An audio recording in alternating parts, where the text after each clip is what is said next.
Ayyee egaa saayinsii waliigalaa kutaa saddeettaffaa gara xumura boqonnaa lamaati kanneen amma isinii qabadhee dhufee hanga boqonnaa sadiitti yaadannoo gabaabaa ibsaa wajjin isinii qabannee jirra. Nu hordofaa isiniin jenna egaa hordoftoota keenya jaalatamoo barattoota kiyyaa fi kanneen iddoo garaa garaa teessanii nu hordofaa jirtan. Nu hordofaa isiniin jenna subscribe, like, share barsaa keessaniif gootanii YouTube barsaa keessanii guddisuun bu'aa keessanii isiniin jenna jabaadhaa. Hayyee mata duree moleculoota jedhamu irraa yoonii fi isinii kaasu asitti akka keessa deebiitti waa'ee lakkoofsa niwutiroonotaa barbaaduufaa jedha. Bakka kanatti wanni jiru general formula jira. A is equals to general formula bakka kana jiru maali? A is equals to P plus N. A maal jennee lakkoofsa hangaa jechuudhaan jee. Pan lakkoofsa atamaawaa jechuudhaan jee. Yookiin baay'ina pirootoonii niwukileesii keessatti argamuutiin jee. Naa xiqqaan suni baay'ina niwutiroonii niwukileesii atomii tokko keessatti argamu inni. Kanaaf hangi atomii A walqixanii tahaa ida'ama hanga pirootoonota niwukileesii keessatti argamuu fi ida'ama hanga niwutiroonii niwukileesii keessatti argamu yoo walitti aad goonee walitti daanee wanni nuti arganu maali lakkoofsa hangaa elementichaa arganna jechuudha. Asirraa mee niwutiroonii barbaade yoo jedhu foormulaa kanarraa derive goona. Maal goota asitti A walqixanii tahaa A walqixanii tahaa paa ida'uu naa bakka jiru kanatti asitti naa kanarraa maal irriftaa wanni nuti barbaadnu P yoo ta'e wanni nuti barbaada jirru niwutiroonii yoo ta'e hin irrifnu garuu wanni nuti foormulaa asirraa derive gochuu gisee baafannu paa kana naa kana qofatti jechuudhaaf paa kanarraa irrifna paa irrisuu paa goota. Asinis A kanarraa irrisuu paa goota. Paa irrisuu paa jechuun kaansilul godha maaltu as qofatti hafaa inni qofaatu hafaa jechuudha. San booda inni walqixanii tahaa A minus P illee ni ta'a. Yoommoo P barbaadu taate P walqixanii ta'a A minus N faa jennaan. Kanaaf N walqixanii ta'a A minus Z or P jechuun ni danda'ama. Kanaaf kun egaa mata duree dabaree keessatti wanta isin barsiisee jiru akkuma riviiziniitti akka keessa deebiitti ni dubbadhee amma har'a wanti nuti ilaallu maali waa'ee moolekiyuuliiti. What is a molecule kennu jechuudha. Moolekiyulii jechuun maal jechuudha? Moolekiyulii jechuun suudoowwan dhangala'oo yookiin jajjaboo keessatti suudoowwan adda addaa dhangala'oo fi jajjaboo keessatti yommuu hoo'ifaman gargar tamsa'uudhaan hurkaanii uumani jedhe. Wanti suudoowwan dhangala'oo keessa turan hurkaa gisee uuman addaan tamsa'u jechuudha. Wanni hurkaa uumee addaan tamsa'e suni addaan faca'e suni moolekiyulii jedhama. Jajjaboo tokko yookiin bishaan tokko kiristaal inni taa'u yookiin ni jajjabaata fuunee bishaan kana aduu keessa keenya. Aduun maal gooti bishaan kana ho'istee addaan akka inni dhangala'oo deebi'u jijjiirti jechuudha. Maaltu addaan babee moolekiyuliidha jechuudha. Moolekiyulii bishaanii sanitu addaan bahee jechuudha asirraa hubanna. Kanaaf suudoon dhangala'oo yookiin jajjaboo tokko yommuu ho'ifamu gargar tamsa'aa jiru yookiin gargar baba'a. Wanni gargar ba'ee sun maal jedhama? Moolekiyulii atomichaa yookiin moolekiyulii maatarii sanii jennaan jechuudha. Hurka bishaanii keessa moolekiyuloota bishaaniitu jira jedha. Bishaan hurkee tokko keessa maaltu jira? Moolekiyulii bishaaniitu jira. Achi keessa maaliif maaltu addaan babee? Bishaan maal qaba akkuma beekamu H2O'dha. Haayidroojinii fi oksijiinii qaba. Isaan kana gisee ho'ifamu haayidroojiniinis oksijiiniin addaan bifa hurkaatiin addaan babaa jechuudha. Akkasuma dhangala'oo biroomiinii elementii biroomiinii Br seennu jechuudha. Dhangala'oo biroomiinii gabatee peeriidikii keessa garee torbaffaa keessatti argamu sayyoo fudhannee elementoota sibiilaa kana jechuudha. Keessa moolekiyuloota maaltu jira? Biroomiiniitu jira. Moolekiyuloota biroomiiniin irraa uumamantu jira jechuudha. Keessoo isaa jechuudha. Irraa uumamtu. Atomu moolekiyuloonni isaan irraa uumaman sun kan biroomiinii elementiin jedhamtu irraa uumamtu sun maal jedhama? Moolekiyulii jennaan. Moolekiyuloonni of danda'anii akka compoundiitti jiraachuu ni danda'u jedha. Moolekiyuliin of danda'anii akka compoundiitti jiraachuu ni danda'u. Fakkeenya moolekiyuloota atomoota irraa ijaaraman yookiin uumaman yoo ilaallu moolekiyuloonni bishaanii H2O'dha. Foormulaa isaa yoo ilaallu H2O'dha. Foormulaa moolekiyuliiti. Akkaataan taa'umsa isaa oksijiiniin kun as jirti. Asiin boondiidha wajjin haayidroojinii wajjin wal qabdee jirti. Asiin boondiidha wajjin haayidroojinii wajjin wal qabdee jirti. Bifa kanaan ta'a jechuudha foormulaan bishaanii tokko. Kanaaf yeroo ho'ifnu boondiin tun maal taati ni cabxi. Boondiin tunis ni cabxi addaan babaa jechuudha. Maaltu adda babee jechuudha? Moolekiyulii atomichaa kanaatu adda babee jechuudha. That is called as what? Moolekiyulii bishaanii jennaan. Moolekiyulii bishaanii. Inni biraa haaluma wal fakkaatuun shukkarri bishaan keessatti erga bulbulamee booda jedha ijaan hin mul'atu. Shukkarri bishaan keessatti bulbula erga bulbulee booda shukkara dura osoo hin bulbulin adiidha halluu qabeessa ture gaafa bulbullu ijaan hin mul'atu jedha. Sababni isaa yommuu bulbulamu suuroowwan xixiqqootti waan hiramuuf waan addaan baba'uuf jechuudha shukkarri sun laal. Suuroo xixiqqootti waan addaan hiramuuf jecha shukkarri sun ijaan hin mul'atu jechuudha. Kan duraan argamu sun maal ta'e addaan faca'eetti bulbulamee suuroo xixiqqootti addaan hirame jechuudha.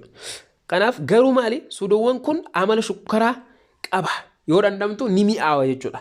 Addaan faca'ee suuroowwan xixiqqootti addaan hirame malee hin banne jechuudha. Ni mi'aawa waan ta'eef. Kunis kan agarsiisu maali shukkarri wanta haaraa biraatti kan hin jijjiiramin ta'uu isaa keessa agarsiisa jechuudha.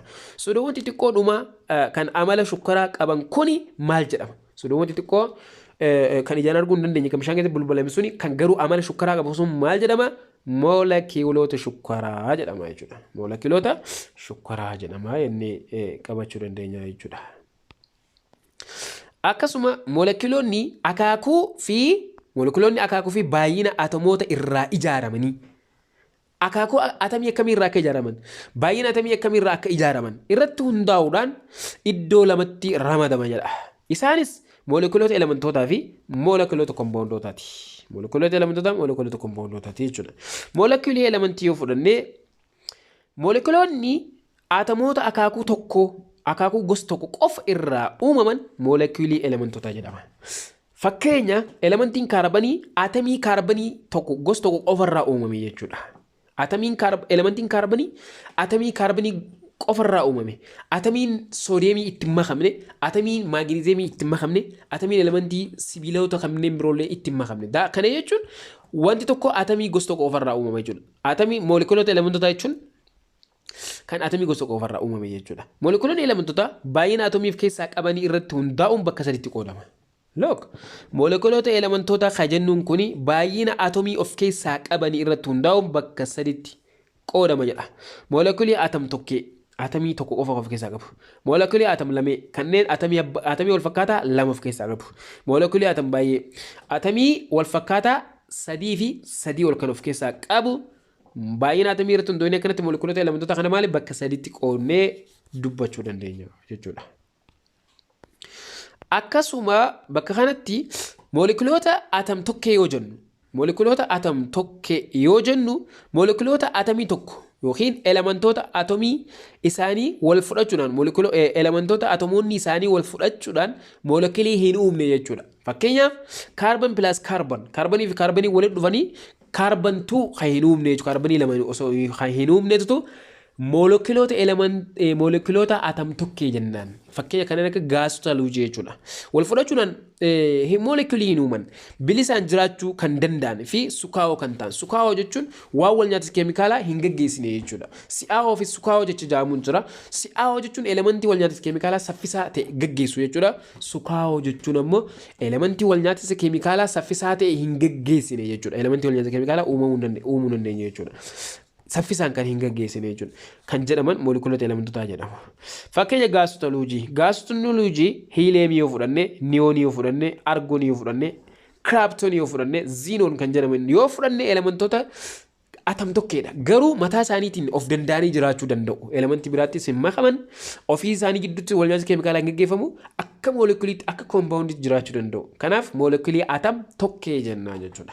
Moolekiyulii wanni jaamu atomoota irraa wanni adda isa taasisu maali jennaan wanta akka koompaawundii tokkotti mataa isaatiin of danda'ee jiraachuu danda'u jechuudha.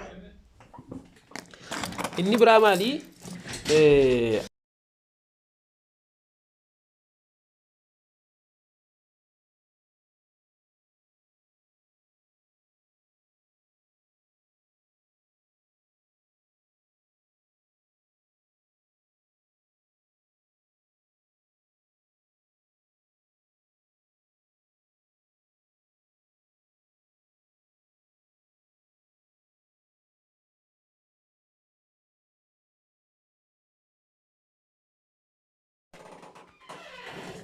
Akkasuma moolekiyuloota atam lameedha jechuun moolekiyuloota elementoota kanneen atomoota lamaa fi kanneen atomoota lama of keessaa qaban jechuudha.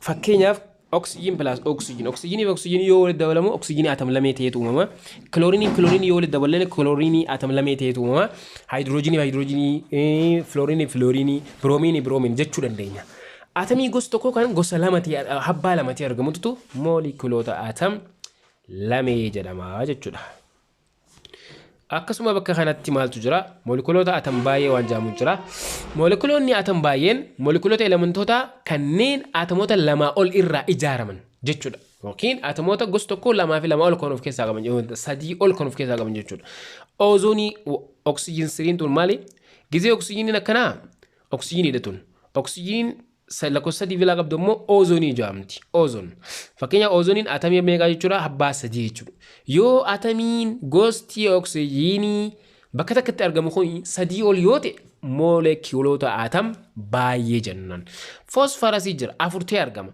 salfarii jira saddeet ta'e argama kuni maali moolekuloota atom baay'ee jennaan kanneen atamiin isaanii sadii fi sadii ol ta'e jechuudha sadii fi sadii ol ta'e jechuudha akkasuma moolekuloota compoundoota jedhamu jira molekulii compoundii jechuun elementoota adda addaa lamaa fi lamaa ol irraa adeemsa keemikaalaatiin kan uumamu jechuudha fakkeenyaaf hydrogenii fi oxygen yoo wal nyaatu H2O hydrogenii fi nitrogen ammonia kun maali moolekuloota compoundii jennaan moolekuliin compoundii kun bakka kanatti waan hin ibsamini jira moolekuliin compoundii bakka lama qoodama molekulii compoundii atom lamee fi molekulii compoundii atom baay'eedha atom lamee jechuun kanneen elementii adda addaa habbaa lama of keessaa qabu fakkeenyaaf H2O kana bira yoo dhuftu bishaan kana jechuudha hydrogenii fi oxygenii jechuudha nitrogenii fi hydrogenii jechuudha baay'inni elementii compoundii kana keessatti argamu habbaa lama qofa compoundoota atom lamee jedhama molekulii compoundii atom lamee jedhama akkanaa kun compoundii molekulii atom baay'ee jedhamu jira fakkeenyaaf calcium carbonates calcium jechuun elementii of danda'e carbon jechuun elementii of danda'e oxygen jechuun elementii of danda'e compoundii akkana kuni moolekuloota compoundii atom baay'eedha jennaan kanaaf moolekuloonni compoundii illee gosa lama jira jechuudha bar molekulii compoundii atom lamee akkanaa kanaa fi molekulii compoundii atom baay'ee akkanaa kana this is kuni maal jennaani moolekuloota compoundii jennaan jechuudha ibsi keenya kan arraan tana asirratti dhaabbata galatoomaa isiniin jenna hedduu nu hordofaa jiraachuu keessaniif hedduu galatoomaa subscribe like share gochuu hin dagatinaa bakka jirtanitti nagaan nu jiraadhaa galatoomaa isiniin jenna gaayii assalaamu alaykum wa rahmatullaahi wa barakaatuh